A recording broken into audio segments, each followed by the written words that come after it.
દોસ્તો લગ્ન નોંધણી માટે એક ફરીથી એક નવો બીજો પરિવાર આવી ગયો છે. ક્યાંથી આવો છો બેન? સુરતથી. સુરતથી આવો છો. શું નામ છે? વંદનાબેન. વંદનાબેન. આપનું નામ બેન? શ્રુતિ. શ્રુતિબેન. અને આપ પણ સુરત જ રહો છો? હા. બરોબર. આપનું નામ ભાઈ? ધ્રુવિન વાઘેલા. ધ્રુવિન વાઘેલા. હા. આપનું નામ? આપ બધા પરિવાર જ છો સાથે? હા. બરોબર. બેનના લગ્ન નોંધણી માટે આવ્યા છો. બેન તમારી ઉંમર કેટલી છે? 22. 22 વર્ષ. બસ ઘરના મકાન નથી. અમે મારી દીકરી બે જોબ કરીએ છીએ. એટલે તમારી દીકરી જ છે? હા, મારી દીકરી છે. બરોબર. શું પરિસ્થિતિમાંથી પસાર થઈ રહ્યા છો?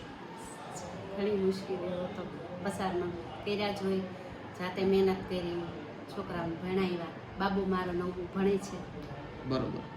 અને અત્યારે મૂળ અહીંયા ક્યાં રહો છો? અહીંયાની સુરત જ રહું છું. સુરતમાં જ રહો છો. બરોબર. તો પછી લગ્ન માટે અહીંયા આવી શકશો તમે? મહેનત તો કરવી જ પડશે આવવા માટે. જો આમાં નોંધણી ના થાત તો શું પરિસ્થિતિ હોત? કેવી રીતે લગ્ન બેનના કરાવત?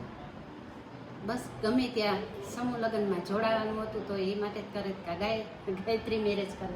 અચ્છા, સમૂહ લગ્નમાં જોડાવાથી શું ફાયદા છે? ઘણા ફાયદા થાય. જેમ કે દીકરીઓને બધી વસ્તુનું બધું ઓલું બિલકુલ. થાય. અને ઘણો બધો ફેર ખર્ચો પડે, આવવો પડી ઘણો જાય આજના મોંઘવારીના મદદ મળે, સમયમાં. હા. બધી મોંઘવારી પ્રમાણે તો શું કહેશું બેન? શ્રુતિબેન, હે આનંદ થાય છે કે મજા આવશે? તમારા ધામધૂમથી લગ્ન કરાવીશું અમે, હો ને? અને આમ દોસ્ત નહીં, ભગવાનના આશીર્વાદ છે કે આજે અમે તમારા ભાઈ બનવાનું અમને સૌભાગ્ય મળ્યું છે.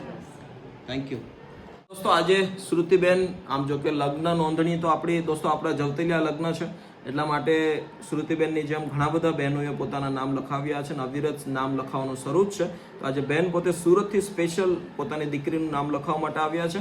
એમના પિતાજી અત્યારે હાલ ગેરહાજર છે, પણ એક સારા લગ્ન થઈ શકે ને તમારા દરેક લોકોના સહકારથી જ આપણે આ કાર્ય કરવાનું છે. તો તમે બધા લોકો પણ જોડાઈ શકો છો. ઘણા બધા લોકો વિડીયો પોસ્ટ થયા પછી ઘણી બધી રીતે રિક્વાયરમેન્ટ લખે છે કે ભાઈ હું બ્યુટી પાર્લર માટે સપોર્ટ આપીશ, હું કાંઈ પણ કરિયાવર માટે સપોર્ટ આપીશ. તો બધાનો ખૂબ ખૂબ આભાર. તમે ચોક્કસથી કાંઈ પણ પ્રકારનો આપણે બધા જ લોકો જોડાઈએ અને સાથે મળી આપણા જવતલિયા લગ્નને બહુ મહોત્સવ સારી રીતે ઉજવીએ. Thank you so much. આપણો બધાનો ખૂબ ખૂબ આભાર. નામ નોંધણી તમારી કમ્પ્લીટ થઈ ચૂકી છે, બરોબર? તમે બધા પેપર બધું આપી દીધું ને? ચાલો, ખૂબ ખૂબ ધન્યવાદ. તમારો બધાનો દિલથી આભાર. Thank you. તો ચાલો દોસ્તો, તમે પણ કોઈ પણ તમારી આજુબાજુ કોઈ બેન દીકરી છે કે જેમને પોતાનું નામ લખાવવાનું બાકી છે તો ચોક્કસથી યોગ્ય ઉંમર હોય અને બીજું જે પણ કે આપણા આધાર પુરાવા છે, દીકરીમાંથી કોઈ પણ વસ્તુ જે છે ડોક્યુમેન્ટ તમને ચોક્કસથી મળી જશે. તો સપોર્ટ આપજો.